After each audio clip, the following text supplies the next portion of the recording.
Welcome to this edition's Nobel Dialogue, a series of interviews with Nobel laureates where we talk about their professional careers, inspirations, as well as their paths to groundbreaking discoveries. This time, it is my great honor and pleasure to welcome Dr. Alen Juginović, who was awarded the 2004 Nobel Prize in Chemistry for discovering ubiquitin-mediated protein degradation, a method that cells use to degrade and recycle protein. Dr. Ciechanover earned his medical degree from the medical school in Jerusalem in 1974. After that, in 1981, he received his doctorate in biochemistry from Technion, the Israel Institute of Technology. After that, he did his postdoctoral research work at MIT, the Massachusetts Institute of Technology in Boston in the US. He returned to Israel, where he's currently present, and all that time, he has been working on this incredible mechanism called ubiquitin-mediated protein degradation. It is involved in numerous disorders, such as neurological disorders, Alzheimer's disease, Parkinson's disease, as well as certain types of cancer. We talked to Dr. Ciechanover about his incredible professional career, his path to the Nobel Prize, why he actually thought that practicing medicine was not for him, as well as his other passions. Enjoy the interview. Dr. Alen Juginović, thank you very much for joining us in this edition's Nobel Dialogue, and welcome. It's a pleasure. Thank you. And so basically, we can start with one question from your early childhood, which intrigued me so much. So basically, you said in one of the biographies that your love for biology started in your childhood when you collected flowers on Mount Carmel in Israel, and even later you collected skeletons from small animals. So can you maybe tell us what fascinated you so much about this? Was it just something that you just explored as a child, or was there something more to it? Well, yeah, there are many elements in it. One, of course, is childhood curiosity. Haifa, my city at that time, was a very small city. Our home was just, I wouldn't say within, there were very few homes around on the slopes of the mountain, and the wild mountain was just, I just had to exit the gate of our yard and I was already in nature. This is one thing. The other thing is, of course, science. Biology at that time was nothing. We didn't know anything about DNA at the 50s, about RNA. Everything was much descriptive. Israel has wonderful weather, so the winter is mild and flowers are coming up and the trees around and lizards and so on. So of course you are attracted to what you see. No microscopes, nothing. And of course I wondered about, why the blood is red and why the leaves are green and why the skies are blue. Everything that surrounded me. So I started with these simple questions. When I was 11, I think, my brother for the first time left the country and went to Europe, and I asked him to bring me a microscope, which I still have, a small microscope. So of course I punched my finger and smeared blood over a cover slip, and looked at my red blood cells.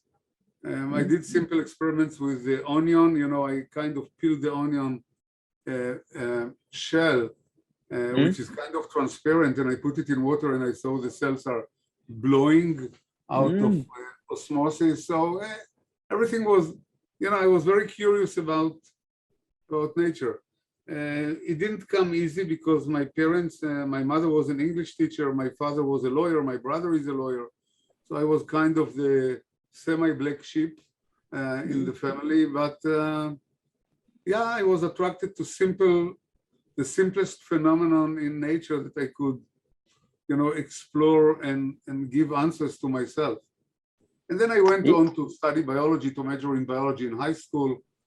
And then I decided that I want to become a physician, not a biologist, because of different reasons. I thought that medicine, of course, combines biology into it.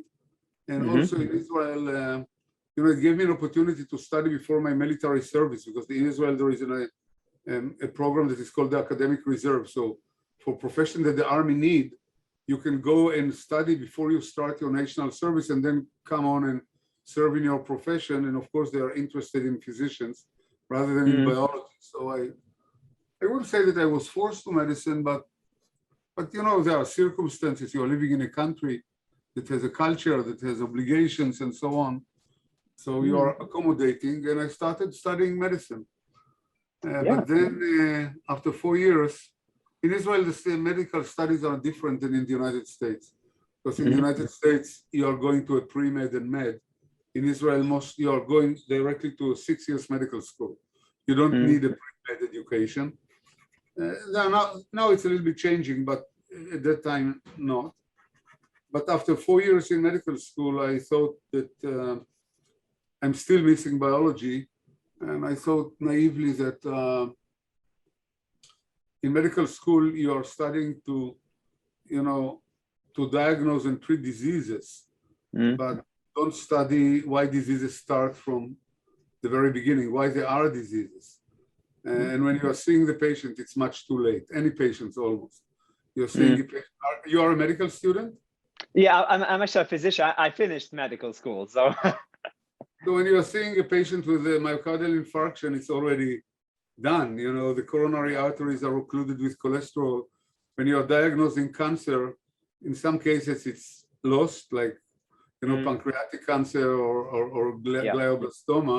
And in some cases it's almost lost. I mean, the tumor is full grown. When the patient starts to complain, is already well advanced. Or in Parkinson's disease, you know, 80% of the substantia nigra is already gone when the patients start to lose stability and display movement disorders.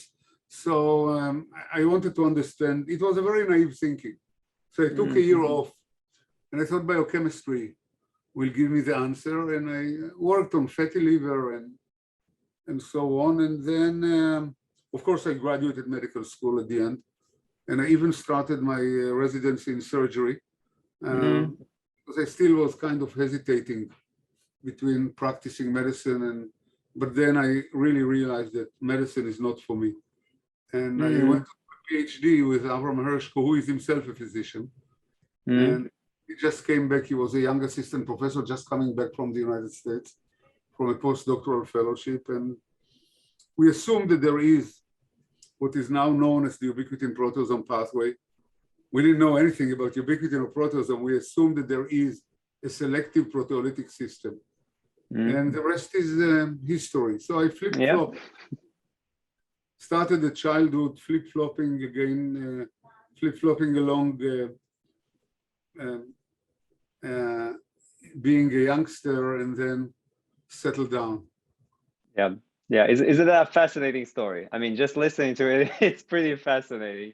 I mean, from Mount Carmel to Stockholm, basically, to the top of the scientific world, basically, which is incredible. I just want to go back just briefly to your medical school days, and you said medicine was not for you. Was that primarily because most diseases were the patophysiology was not really known, or was there something else to it? Yeah, this is part of it. The pathophysiology was not known.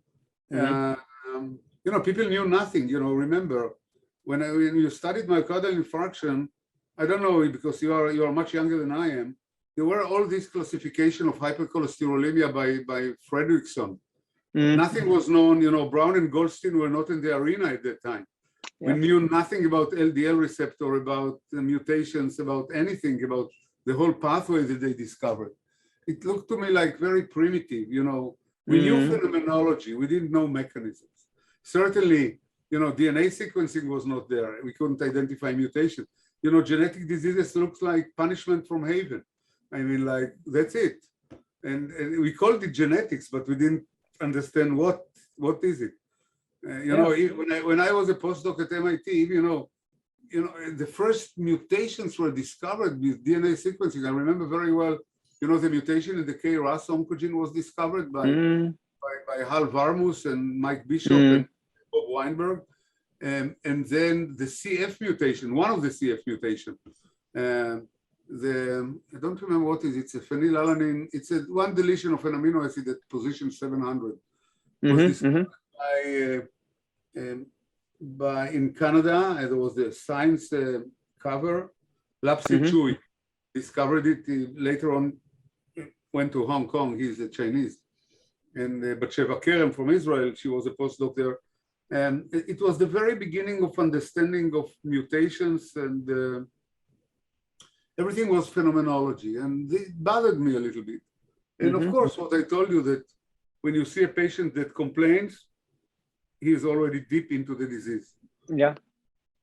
So you're more interested in, would you say you were more interested in preventing the disease or understanding it, or maybe both? You know, the whole thing was very naive, because at the end we didn't think, when we started on protein degradation, I didn't think of any disease. We didn't think of a drug. We didn't think about anything. So it was a naive thinking to think that, oh, I'm going to cure cancer. I'm going to do this. It was like a complete craziness. I realized that I need to study basic mechanisms. That's what I realized, that I need to go back in the time clock and and to understand what's going on in cells. And give me general tools to understand, you know, once processes become aberrated. So it was a thinking of, let's go to basic mechanisms. I could not tolerate, I was like restless with phenomenology. Yeah, and you said you reached out to Dr. Avram Hershko, who also was awarded the Nobel Prize. Why did you specifically reach out to him? Maybe you could have, reached out to somebody else. First of all, he's a physician, so I thought that he will understand me better. You know, we are coming from the same medical school. We both studied in Jerusalem. And second, he was a young scientist. People told me he's talented. He just came back from a postdoc. I was his basically second grad student. He just opened the lab. He came as a young assistant professor. And I started to correspond with him already when he still was in San Francisco with Gordon Tompkins in UCSF. And he told me that he has this assumption about specific protein degradation, because the lysosome was not specific. The lysosome was kind of engulfing droplets of what we currently call microautophagy. And people told me he's talented, so I said I'll start to do a PhD with him. I was interviewed by some other. I started already, kind of a residency in surgery, not exactly. The programs at that time were different of residency than they are today. And I was interviewed by several potential PhD supervisors. And what I liked about Avram was that it looked to me like an adventure, because all the other people told me, oh, I know that, and you'll work on this protein that is doing that and that and that. Everything looked like a paved road, that all what I have to do is to, dig into a tiny niche in an already built building. Like paint the last wall. And Avram said to me, well, I have an assumption that there is a system. I don't know whether it exists at all. It's kind you're taking a risk. And I said, okay, I like this approach. I'll take a risk. And the worst, what can be the worst? I should go back to the OR. That can be the worst. And indeed, for the first year, I really kept my on calls in the Department of Surgery. So, just in case. But after a year, we started to have a hint. And once there was a hint, then I decided that's it. I say goodbye to medicine for good. And I will not complete my residency, and I stay over. Which was a pretty good choice, we have to say. Yeah, in retrospect, but I call it, I always warn people, because people like success stories. But you should remember that this is wisdom in retrospect. At that time, I had a family, I was young, I didn't know what's ahead. I'm departing a promising career. I don't know whether I would have become a famous surgeon, but promising, at least as far as making living. I have a position in the hospital. I'm a physician, and going to some adventure. I didn't have any you know, my base in science was quite weak. It was a year off in medical school that I took a year off to do biochemistry, and then I returned. So it was risky at that time, but I said, you know, go after your gut, after your feeling that, you know, that's what I want to do, that's what I love to do. And if I fail, you know, I'll give it a time, and I can, you know, the maximum I lost a year or two, and then I'll go back to the department to keep on butchering people. Yeah, yeah. I mean, I have to ask, why surgery? I mean, you were the person who wants to find out like the small details, the mechanisms, everything, and you chose surgery, which is maybe not as detailed as you know, biochemistry or something. Yeah. Of course, people ask me that question. Surgery, you know, unlike, of course, it's not internal medicine, it's not cardiology. Remember, cardiology at that time was only ECG, nothing. You know, people were lying for 21 days after myocardial infarction in the bed, and either they died or they Wow, walked yeah. up. It was very, medicine was so awfully primitive at the early 70s, you cannot imagine. And amazingly, there was only X-ray, no imaging, only X-ray. A few contrast media, you know, in order to see that you have a pressure in the third ventricle because of, God forbid, glioblastoma, you know, injected into the CSF some contrast material and, you know, flipped over the patient in a position called Trendelenburg, and, you know, Yeah, yeah, I know. And the material went into the brain, and then you see the distortion of the shape of the ventricular system. I mean, it was so primitive, you cannot imagine. But surgery had this beauty that it's like, you know, in some cases you see immediate results. You know, let's take a child with appendicitis. 20 minutes, it's gone. And even with colorectal carcinoma, you know, or biliary stones, you know, you take the biliary the gallbladder out, and the patient is cured, you know, with all the complications. If the tumor didn't send metastasis to the liver, you take it, you resect section of the intestine, you made an end-to-end anastomosis, and it's okay. I mean, so it has the immediate pleasure. Of course, it's not science that you have to be patient and wait and so in the models, but surgery has its satisfaction. You need to make quick decisions. You know, there is no, you know, in the operating theater, you always know how you start an operation. You never know how you end it. That's very well said. So, you know, what you are going to find in the open abdomen. So I liked it, I must admit. Medicine is not something that I detested, that I didn't like. I thought that I need more long-term intellectual satisfaction. Yeah. And later on, after you spent some time with Dr. Hershko, you went to Boston to here, basically, where I'm now, to MIT, just across the river. Actually, with Hershko, I also traveled a lot because part of the work we did in Philadelphia, in the Fox Chase Cancer Center, because the third awardee was Ernie Rose. And he really rescued us because Avram, you know, we didn't know anything about protein modification. And in Philadelphia, we really got all the help that we needed in order to understand the mechanism of conjugation of ubiquitin. So it was a well-worked, you know, the three of us really did it. And this was really, and for me as a student, it was an amazing experience being between an excellent biochemist like Avram and a superb protein chemist like Ernie Rose. And then I wrote to several people. I decided that I need to go away. You understand it very well. That I need to fly out of the nest because otherwise I will forever be identified with Hershko. And I wrote to several people, and it's, you know, it was amazing. Nobody cared about the system that we discovered. They said, you know, proteolysis. At the time, it was so premature. They said, okay, what you did, in, you know, during your postdoc, you should do something else. Get rid of the nonsense that you studied until now. And you didn't listen to them, right?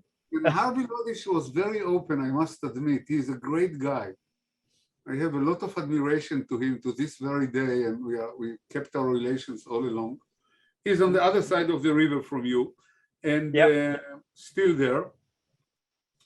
And he said, yeah, it's better for you to change subject, but I'll give you, you can do also. So I learned a lot from you. I did a lot of cell biology. Actually, we became textbook heroes. We deciphered the mechanism of iron uptake by transferrin receptor.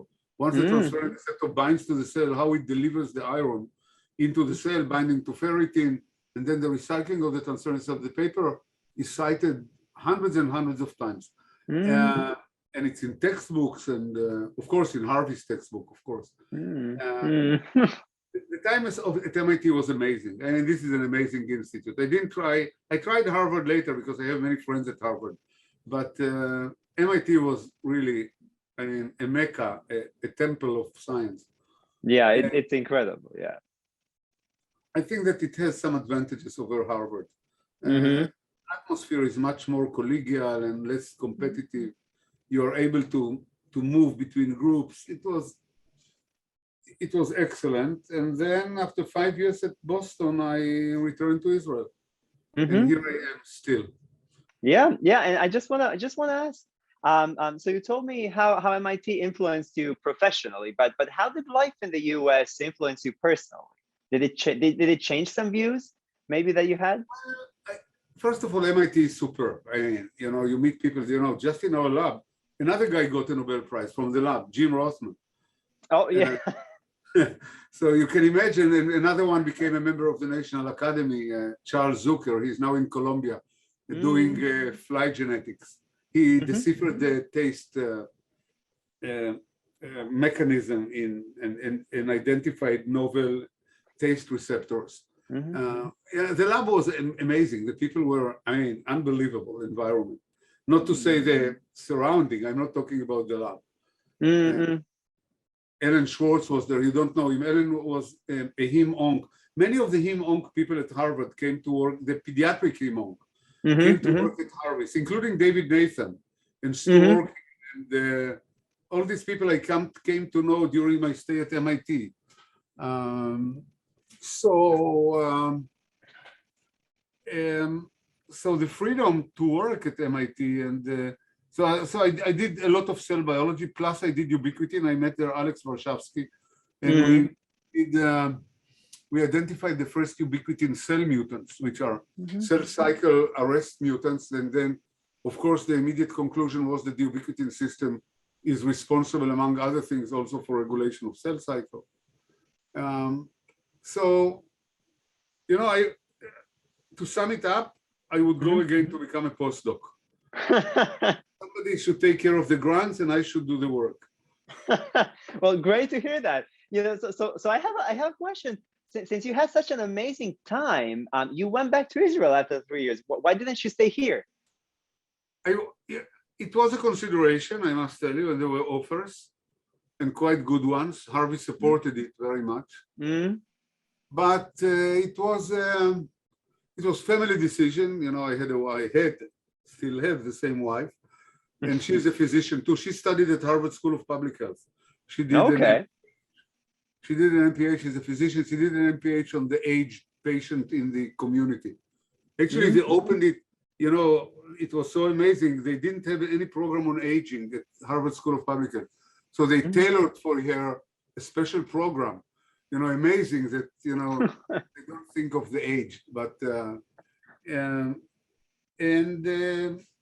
it's friends and it's food and it's music and it's history. I was attracted. I must admit that again, in retrospect, it was not a mistake. But it was a very high risk. It was a very high risk, and I still realize that if I would have taken a position at Princeton or at Stanford or at Columbia, I would have done better than in Israel, no doubt, because of the environment, because of the possibilities. But Israel paid off in a different way. So, it's always a balance. And I still managed to do here almost all what I wanted to do, not all, but almost all. Took us time to move to more updated systems like genetic systems, animal models, and so on. The first years were devoted to more classical biochemistry. Maybe, you know, in the United States, I clearly would have moved much faster to more sophisticated because of the environment. You know, animal facilities, people, expertises, and so on. But all in all, you know, life is a balance. So, and the balance tilted towards the Middle East. Yeah, that's very well said. Life is a balance, and that balance basically in 2004 awarded you and Dr. Hershko the Nobel Prize for discovery of ubiquitin-mediated protein degradation. The system started to flourish much before we got even the last, which is very important prize in 2000. So we knew that we are playing on the international platform. So I just want to ask, when did you figure out that the discoveries you made would be really, really important? Was it very obvious from early on or later on? No, of course later. It was we knew that it's novel, but you know, there is a joke about a reviewer that writes back to an author that your paper is both novel and important. However, the part that is novel is not important, and the part that is important is not novel. Yeah. Wow. We knew that it's novel because, you know, it's a protein that modifies, unlike phosphate or acetate or whatever, amide or amine that modify protein. Here is the whole protein that sticks to and signals it for degradation. But we didn't know how important it is. And I think that the importance didn't come from our side. It came from people that noted it. So all the people that worked on, you know, on short-lived proteins, all of a sudden P53, you know, people that worked on P53 discovered that it's degraded by the ubiquitin system. Then I jumped in and found that MYC is degraded. And then people, you know, that they worked on the Mike Brown and Joe Goldstein, I talked to them, discovered that the regulatory enzyme of cholesterol biosynthesis, HMG-CoA reductase, also regulated by ubiquitin. So all of a sudden, you know, it became like, oh, it's everywhere. And then the cell cycle and cyclins. And so I think that, you know, that's the beauty, that you are implanting a tree and other people irrigate it. So I think that it went by discovery of important regulatory proteins, especially short-lived transcription factors that are regulated by the ubiquitin system, and then processes like proteostasis, quality control, cell cycle, and so on. And that really inflated the system to, and then drugs came out already at the very beginning, the 2000 and, the early 2000s, even before the Nobel Prize, the first drug for multiple myeloma came out, the proteasome inhibitor, Velcade. So that took it one step further. And because we discovered the basics, we knew that it's novel, but we didn't know how important it is. Because we worked on model proteins.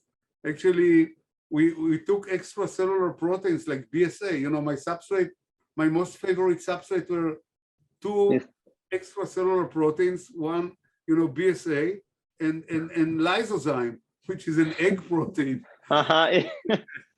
We iodinated them, and that's how we labeled them. So it had nothing to do with biology, basically. Yeah. I mean, it's such an incredible discovery when you look at it in hindsight, basically, and so important. And because of its importance, like after the Nobel Prize for the past 18 years, how did that change your life? The prize, in both scientifically and personally, how did it change your life? Scientifically, you know, we are working on the ubiquitin system. We have, if you look at PubMed, we are publishing quite extensively. We are now in different systems. Of course, in the ubiquitin, we are now in liquid-liquid phase separation, regulation of proteasome dynamics, using animal models, tumor suppression. So we took off from canonical biochemistry, though biochemistry is accompanying us all the time. I think that there are very few biochemists nowadays because everybody is screening and everybody. So I still enjoying very much the fact that I can command now 2 languages, biochemistry and more modern biology. I have an active lab. I had to retire many years ago, but now, of course, they are not kicking me out. So I can, and Avram too. Avram is 85. And he's still working? Yeah, he's 3 floors below me. And I do, so the lab is very active.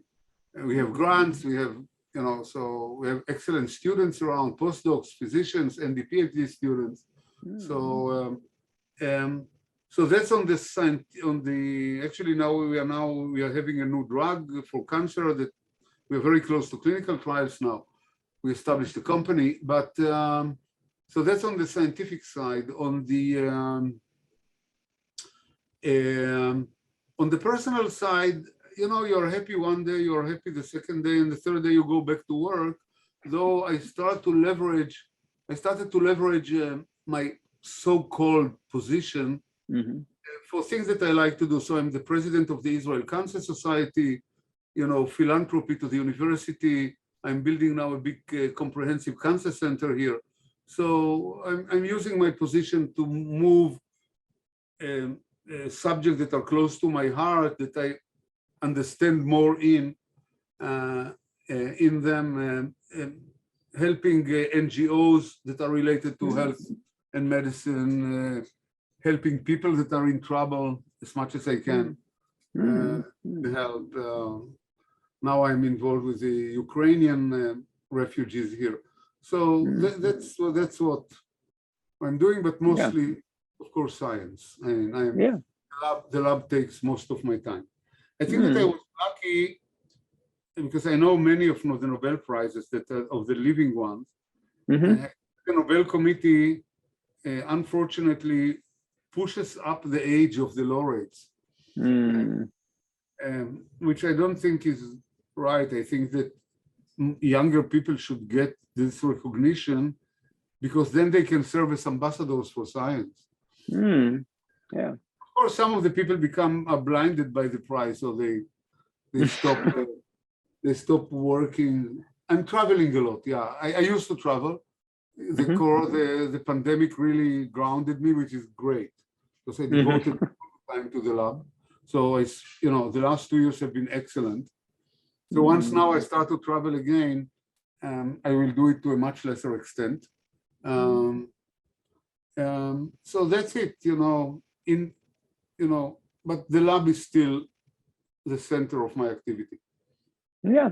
I mean, you're doing great stuff, both scientifically and personally. What you said, that's all really, really, really great. But my question now is more regarding open access science. So we've asked other Nobel laureates their thoughts that we interviewed here about open access science, because many people maybe from less developed countries cannot get maybe access to all the articles because of the fees and everything. So what are your thoughts on open access science, if you have any thoughts? Well, it has also to do with, we have to link it also to a new culture, which is called the bibliometric culture. Because if you think about, the big journals with a high impact factor, they charge you a lot. Think about Cell, for example. I mean, Cell and its sisters, which belong to Elsevier. Or think about Nature. The Nature Publishing Group has like more than 120 periodicals. It's all private industry. It doesn't belong to the public. So let's talk about an example. You're publishing a paper that costs the taxpayer, all my money comes from the taxpayer. I'm in a public university. I would say that an average paper nowadays is about between $250,000 to $1 million, somewhere in between. Cell paper that we are working on for 7 years, 5 people take the salaries, the animals, the whatever. This money comes from the public. Now you're sending it to a journal, and the journal charges you paid charges of a few $1,000s, which is okay because they need to this. And then they charge my university another $25,000 for an annual subscription in order that I should be able to read my own paper. Or that the taxpayer that paid for it should be able to read for it. This is a complete distortion of justice. And they make millions, and these industries are huge.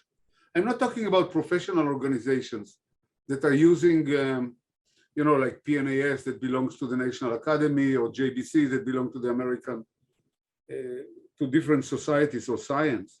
But I'm talking about the big private ones, like Science and Nature, like Cell and so on. So, and then because they are so selective, they side by side also grew the bibliometric industry, the impact factor. You're a postdoc at Harvard, and if you don't get a Nature, Science, or Cell, forget about the position. Yeah. It doesn't matter whether what you published is important, whether it's an artifact, whether it's, I don't know what. And so they pride themselves, this industry. They say, look, we are doing it. We are justifying ourselves. I think that the whole thing is completely distorted. By the way, our most important paper, it was published in BBRC, in the Biochemical and Biophysical Research Communication. And it's really the most important paper I ever published, because it really, broke open. The rest is history. And based on this paper, we discovered the rest of the components of the system. So I argue that it doesn't matter where you publish, it matters what you publish. And then, so I think that we need to put an end to it. And then, of course, all the argument that it's a public property, and the public property should be open to the public. It's like a public park, it's like a public museum, it's like you should charge maintenance fees or whatever. And now when we are reading electronic literature, we don't need the printed one, which is very costly. It's cheap. All what you need is to pay the maintenance of the computer in the cloud. I think that we should really, but scientists don't have the courage. I think that scientists are very conservative, and they are not courageous enough. They are in many ways cowards. They should really decide that they are boycotting those journals that cost so much. An average library, think about, I don't know how much the Harvard Library costs a year to maintain, just a subscription. I'm not talking about the building and the librarian salaries. Millions and millions and millions of dollars. For sure. It could be put in hospitals, in I don't know what, in research grant, in more graduate students, in more positions, in more I don't know what. So why not to do something that is kind of a free system? Still, you need to go via peer review, because you don't want all the junk published. And then everything should be put in a big, jar of what we call the Journal of Biology. There will be only one periodical. And then, people will pick up on it, and time will tell how much it works, whether they cite it, whether they follow it, whether they do with it something, whether they develop new methods or new drugs or whatever based on it, or whether it's forgotten from the memory, from the scientific memory. I mean, we are really living in a very bad culture. That the issue of free access is only part of it. It's part of a wrong culture that was developed. We should free the system. It's robbery in daylight. It's money belongs to the public. It doesn't belong to Cell or to Nature or to what? They can charge for whatever it costs them, but it's a multi-billion-dollar industry. I mean, why should they do it? Why should they do it? Based on what? It doesn't belong to them. Yeah, I mean, you have some great, really, really great points there, and I hope many people will listen to this to hear that. And so, basically, I think that there are signs of rebellion. Some of the signs are the PLOS journals, the public. Library of Science, Public Library of Science. Another one is eLife. This was a rebellion of my friend Randy Sheckman from Berkeley. We interviewed him. Yeah, also a Nobel laureate. He got it with Jim Rossman, by the way. My friend Jim. that an e-life is like free and it's open access already. And there are fights, people are fighting, but I think that we are only at the beginning. We should really dismantle this cartel and go to a completely free. And it's up to the scientists to decide about bibliometric, because now there are other criteria like citations and other criteria, and mostly how people proceed with what you discovered. But to say, oh, this guy has 3 Nature papers, and because of it, Harvard should tenure him. I mean, this is like a joke, isn't it? Yeah, exactly. I mean, some great points. And since we're basically at the end of the interview, and because our primary audiences are mostly younger scientists and younger physicians, and you have like so much extensive experience behind you, what advice would you give these younger scientists just starting out in their scientific career? Well, it's hard to say. Again, it's kind of wisdom in retrospect. I think that training is very important. You know, selecting your mentors. I really selected my mentors. I mean, I didn't go to the obvious. I went to the non-obvious. The first one, Avram, who kind of offered me an adventurous journey. And then I made sure that the second one will be in a premier institute at MIT and will give me also the freedom to do what I want to do. And Harvey is really great. I must tell you, he's probably, it's hard to compare between Harvey and Avram. Avram is very original, used to be very original, no doubt about it, but his control was tight. And Harvey, maybe because of the size of the lab, maybe because of his nature, was much more loose. You could always say his office was always open.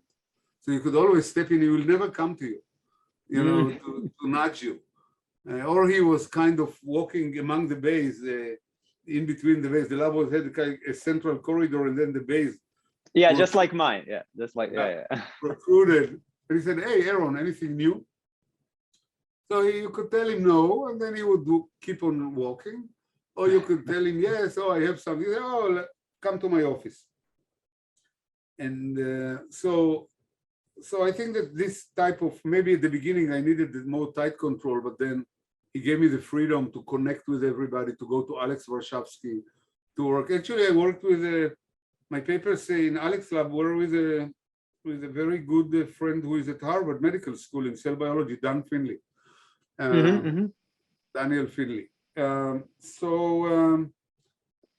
think that mentorship and good institutions are very, very important. And then I don't think that it matters what you are doing. People are asking me, what is the subject that I should choose? I don't think that it matters. I think that what matters more is to attain tools, thinking tools. And then you can do whatever you like.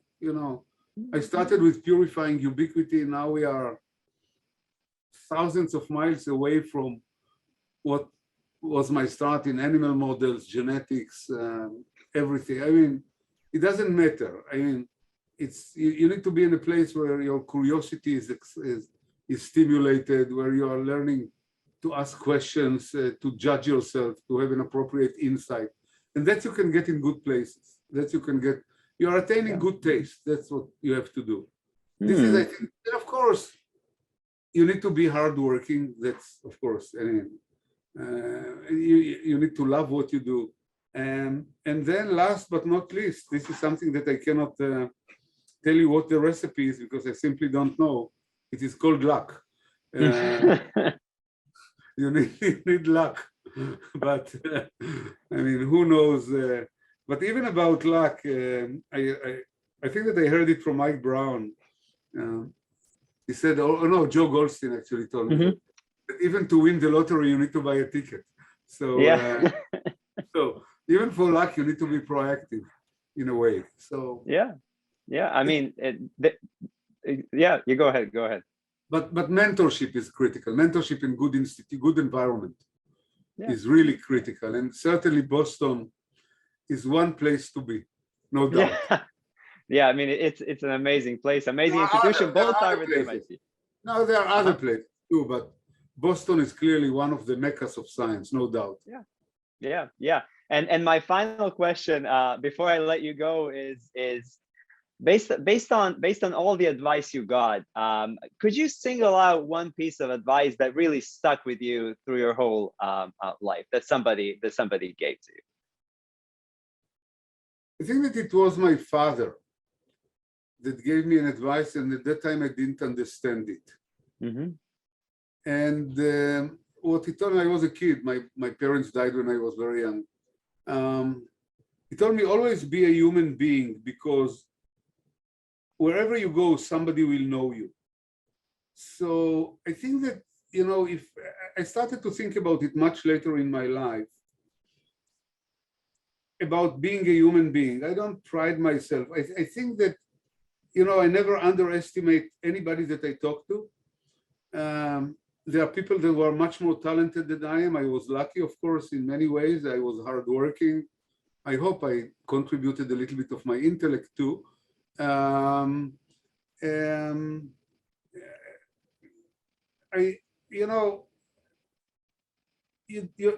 The issue is that I think that I tried not to get blinded by success and to be humble.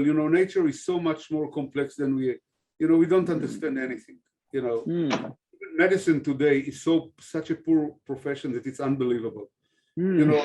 I see patients with pancreatic cancer dying in front of my eyes, or people with glioblastoma. We have no clue. We are standing hopeless there. With all the modern medicine, and with all, not to say neurodegenerative disorders, and so on. I think that being humble and part of it is, of course, being humane and respecting our peers and so on. I from time to time see such malicious critiques of grants and papers and so on. And I try to avoid it, unless, whenever I read a paper that I criticize a paper, I always look for, for artifacts, for something that is misleading.